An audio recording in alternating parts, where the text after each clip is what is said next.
FCRA బిల్లుపై కేంద్ర ప్రభుత్వం కీలక నిర్ణయం తీసుకుంది. ఎఫ్సీఆర్ఏ బిల్లును సంయుక్త పార్లమెంటరీ కమిటీకి పంపాలని డిసైడ్ అయింది. ఈ పార్లమెంట్ వర్షాకాల సమావేశాల్లో డీలిమిటేషన్ ఎఫ్సీఆర్ఏ బిల్లు పెట్టాలని మోడీ సర్కార్ భావించింది. అయితే డీలిమిటేషన్ బిల్లుకు కొన్ని ప్రాంతీయ పార్టీలు మద్దతిచ్చాయి. అయితే ఎఫ్సీఆర్ఏ బిల్లును మాత్రం తీవ్రంగా వ్యతిరేకిస్తున్నాయి. దీంతో ఎఫ్సీఆర్ఏ బిల్లును సభలో పెట్టకుండా జేపీసీకి పంపాలని నిర్ణయించింది కేంద్రం.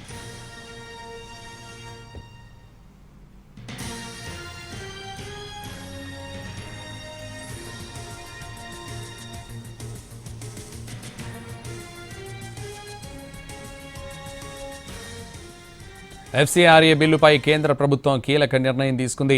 ఎఫ్సీఆర్ఏ బిల్లును సంయుక్త పార్లమెంటరీ కమిటీకి పంపాలని డిసైడ్ అయింది. ఇదే విషయానికి సంబంధించి మరింత సమాచారం ఢిల్లీ నుంచి మా ప్రతినిధి ప్రసాద్ లైవ్లో అందిస్తారు. ప్రసాద్, విదేశీ విరాళాల నియంత్రణ చట్టానికి సంబంధించి కేంద్ర ప్రభుత్వం రాజీ పడింది. అయితే ఇది చాలా ప్రాధాన్యత అంశంగా ఈ బిల్లును తీసుకురావాలని చెప్పి మోడీ ప్రభుత్వం గట్టి పట్టుదలతో దాని ప్రయత్నం చేసింది. అయితే అంతకంటే మరింత ముఖ్యమైనది నియోజకవర్గాల పునర్విభజన. ఆ అంశం చాలా కీలకమైనది. ఎందుకంటే రాజ్యాంగ పరంగా తప్పనిసరిగా ఆ అంశాన్ని చేపట్టి దాన్ని ఆమోదించాల్సి ఉంది. కాబట్టి ఇంతకంటే ప్రాధాన్యత అంశం కాబట్టి డీలిమిటేషన్పై రాజీ పడేందుకు కేంద్ర ప్రభుత్వం మొగ్గు చూపింది. ప్రధానంగా డిఎంకే పార్టీ, అదేవిధంగా ఎన్సీపీ శరద్ పవార్ వర్గం చెందినటువంటి పార్టీ ముఖ్యంగా ఈ బిల్లును ఏమాత్రం కూడా చర్చించడానికి వీల్లేదు, ఆమోదింపు చేసే ప్రయత్నం చేయొద్దు, ఈ బిల్లును సంయుక్త పార్లమెంటరీ కమిటీకి పంపిస్తే మేము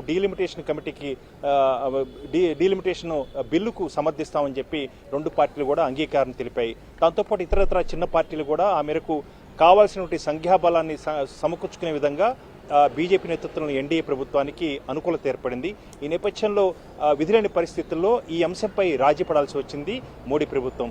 ప్రధానంగా ఈ రకంగా సంయుక్త పార్లమెంటరీ కమిటీకి పంపించాలని చెప్పి కొన్ని పార్టీలు చేశాయి. అదేవిధంగా మరికొన్ని పార్టీలు అయితే కాంగ్రెస్ పార్టీ, తృణమూల్ కాంగ్రెస్ పార్టీ లాంటి వాళ్ళైతే పూర్తిగా ఈ బిల్లును ఉపసంహరించుకోవాలని చెప్పి కూడా డిమాండ్ చేయడం జరిగింది. మొత్తానికి కేంద్ర ప్రభుత్వం అంటే ప్రభుత్వ వర్గాల నుంచి అందుతున్న సమాచారాన్ని బట్టి కీలకమైన నిర్ణయం తీసుకోవడం జరిగింది. ఈ అంశంపై పట్టుపట్టకుండా ఆ మేరకు రాజీ పడాలి అన్న అంశాన్ని దృష్టిలో పెట్టుకొని ఈ బిల్లును సంయుక్త పార్లమెంటరీ కమిటీకి పంపించాలని చెప్పి నిర్ణయం తీసుకుంది. కాబట్టి డీలిమిటేషన్ బిల్లుకు ఇక మార్గం సుగమైంది. అయితే ఆ బిల్లును ఎప్పుడు ప్రవేశపెడతారన్నదే చాలా కీలకమైనటువంటి అంశం. ఇక వర్షాకాల సమావేశాలు కేవలం 2 రోజులు మాత్రమే ఉన్నాయి. అదేవిధంగా అనేక బిల్లులు కూడా ఇంకా ఆమోదం పొందాల్సి ఉన్నాయి, అవి పెండింగ్లో ఉన్నాయి. కాబట్టి ఈ 2 రోజుల సమయం సరిపోదు. అయితే ఈ సమావేశాల్ని వాయిదా వేసే అవకాశం ఉందా, లేకపోతే సైన్ డై చేసి పూర్తిగా పార్లమెంటు సమావేశాలు అయిన తర్వాత తిరిగి మరలా ప్రత్యేక సమావేశాలు ఏర్పాటు చేస్తారన్నది చూడాల్సి ఉంది. అయితే ప్రస్తుతానికి మాత్రం ప్రభుత్వం ఈ అంశంపై రాజీ పడింది. అనేక పార్టీల యొక్క అభ్యర్థన మేరకు ఈ అంశాన్ని ఇప్పుడిప్పుడే చేపట్టడానికి వీలు లేకుండా కొంత జాప్యం చేయాలి, ఆ మేరకు రాజీ పడాలని చెప్పి కేంద్ర ప్రభుత్వం నిర్ణయం తీసుకోవడంతో ఇక డీలిమిటేషన్ ప్రక్రియ చాలా చురుగ్గా కొనసాగబోతుంది.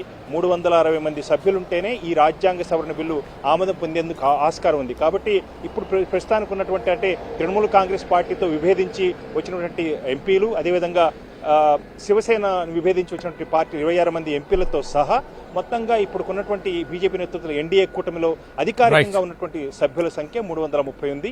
మరొక 30 మంది సభ్యులుంటే ఈ 360 మంది సభ్యులతో ఈ డీలిమిటేషన్ బిల్లుకు ఆమోదం పొందే అవసరం ఉంది. కాబట్టి మొత్తంగా ఈ విదేశీ విరాళాల నియంత్రణ చట్టంపై రాజీ పడింది. ఆ మేరకు దీన్ని వాయిదా వేసుకుంది.